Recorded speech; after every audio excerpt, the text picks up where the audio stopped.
You're on the Wake Up Tucson show. We just had our weekly visit with Congressman David Schweikert, who's kind of like the geeky brother of the wonky guy. And now we go to Andy Biggs, who's just been on fire he's been on fire probably his whole life, but especially on fire the last few months.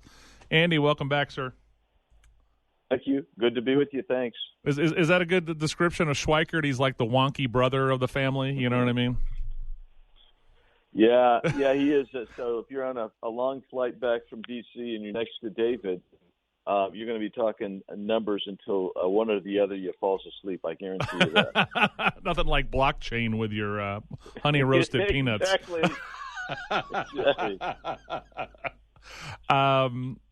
Last time you were on, I wanted to gave you props that you are the Arizona leader who has been on the front lines defending Arizona against a national onslaught of trying to, especially as a battleground state for the president and, of course, Martha in the Senate race.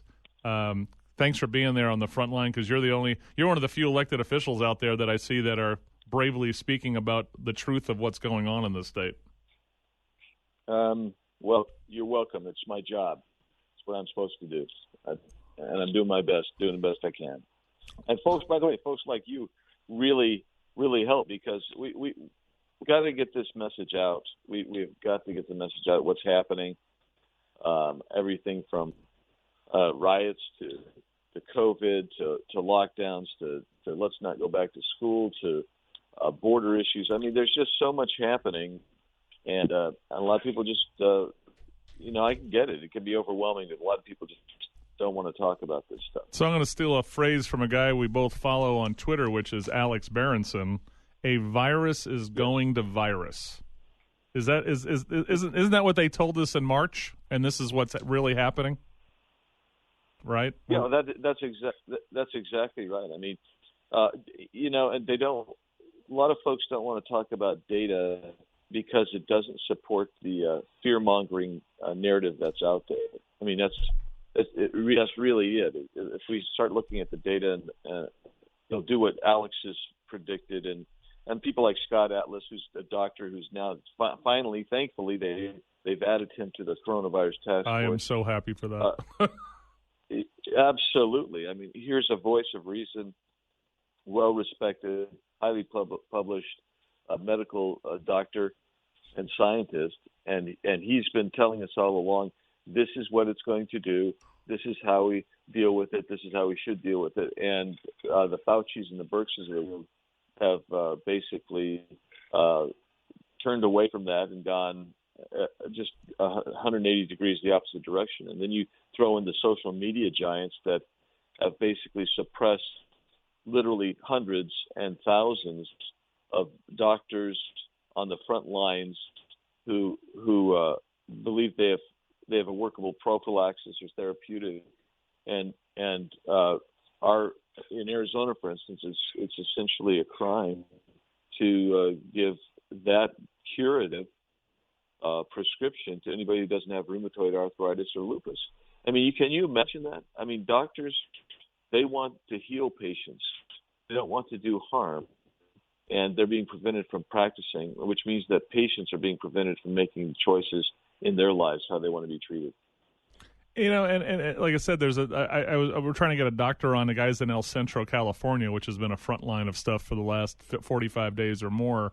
And he's been using hydroxy for lots of his patients. He's written to the White House a couple of times, and it just hits a dead wall, right? Like his experience and what he's doing means nothing in the face of some of the people in this bureaucracy, and that is, they're supposed to practice medicine, and we've taken a tool away from them, it's bizarre, Andy.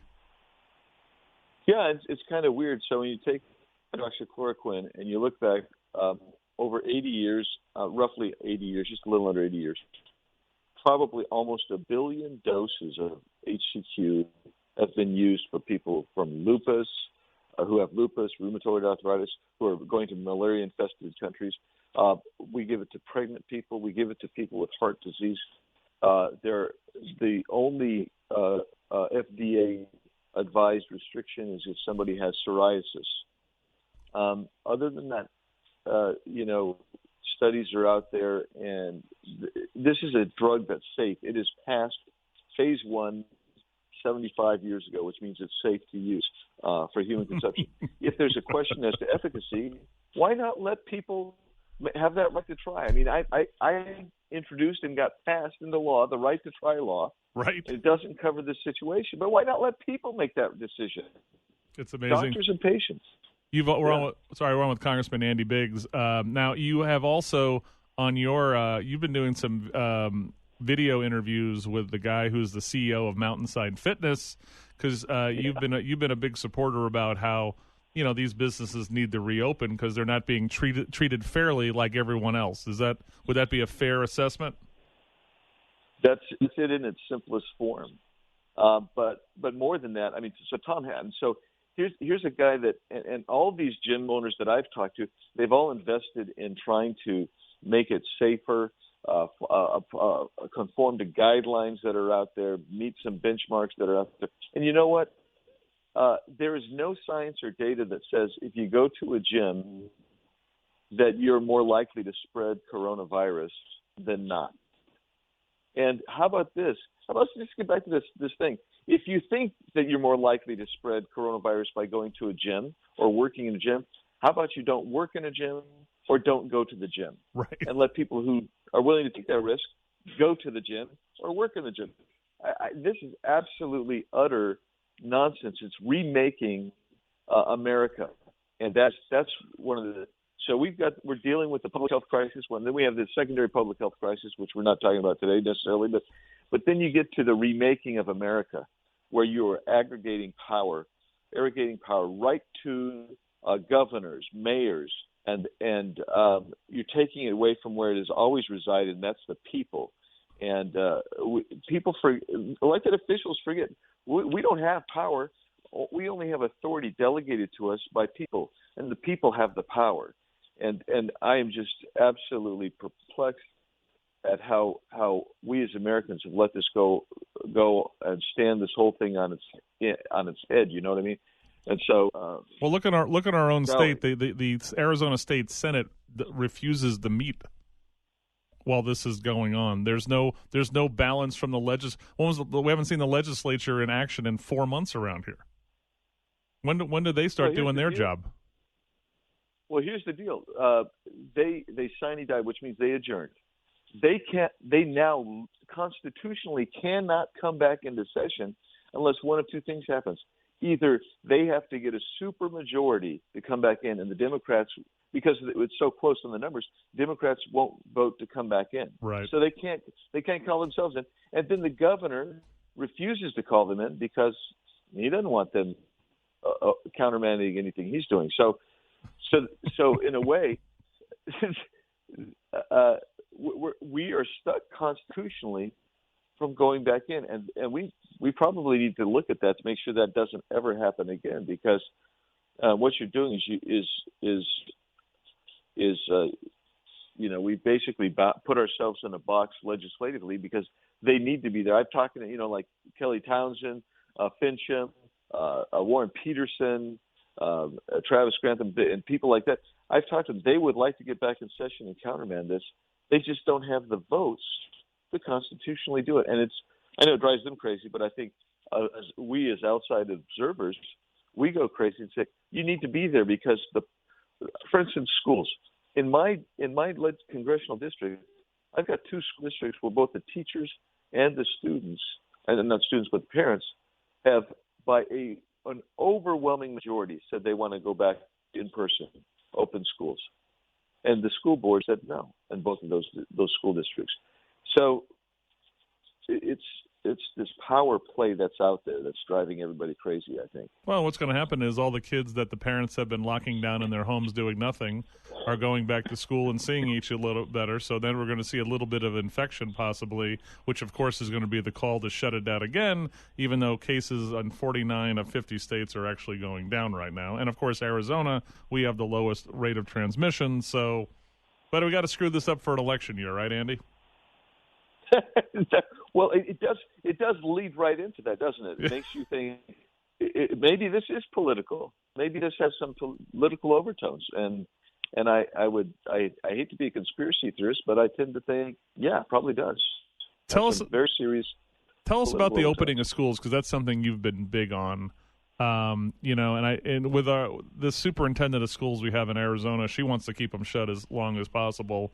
I don't know where Doug's at on this. We see so much evidence that these kids need to go back to school. Even there are those special friends at the CDC want them to go back to school.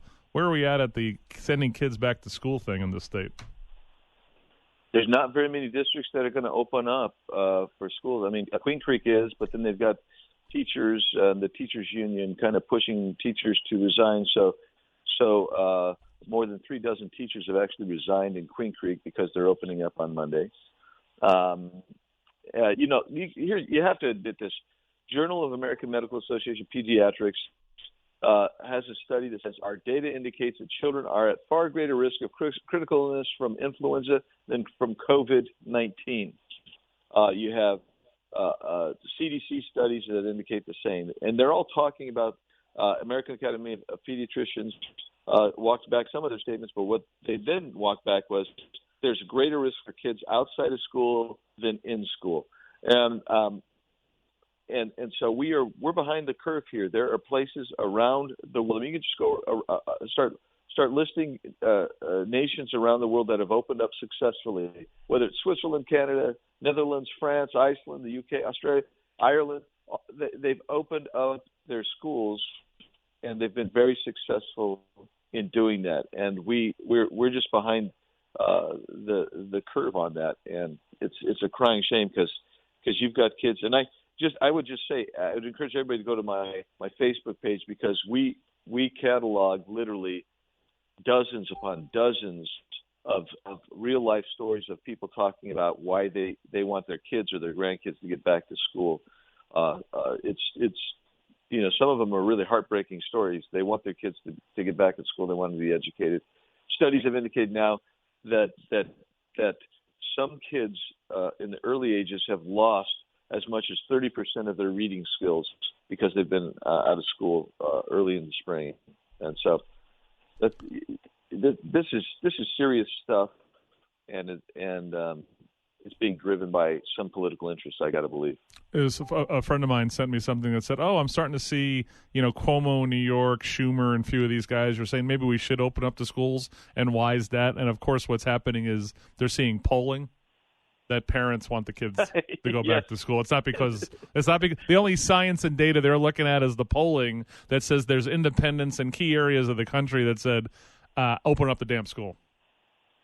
Well, that's exactly right.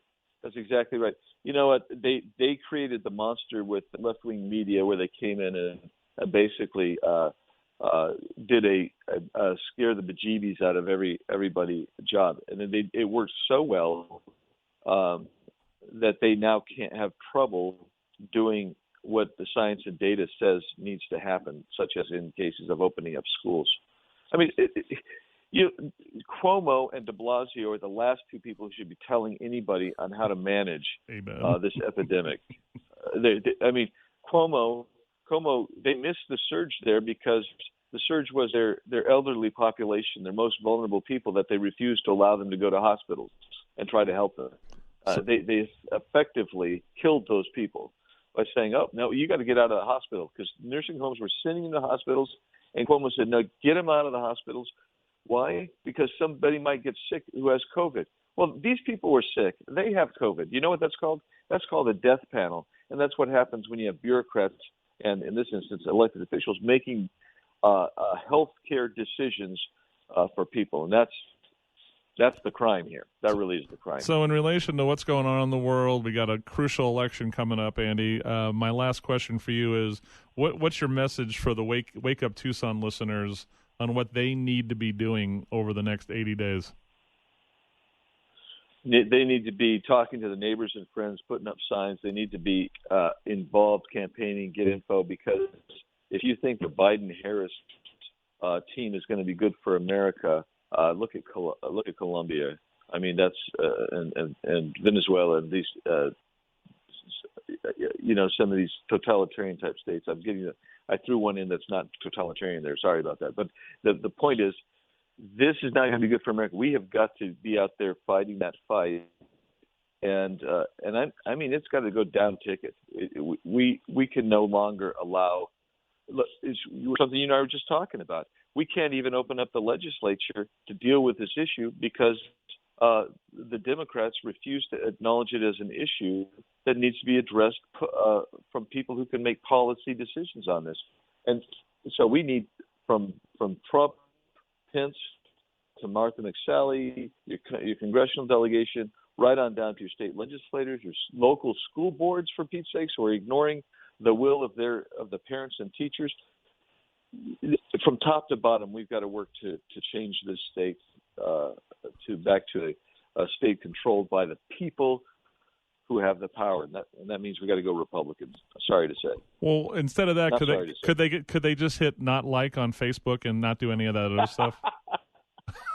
You cannot do that. You can't do that. That doesn't work. Oh, and also, damn it! We be careful. Be careful of the balloting. I mean, just make sure your vote's counted, because believe me, there's going to be some efforts to kind of take this through the ballot box as well in an unfair manner. Let's just put it as obliquely as that. Well, Andy, keep fighting the good fight. We appreciate it.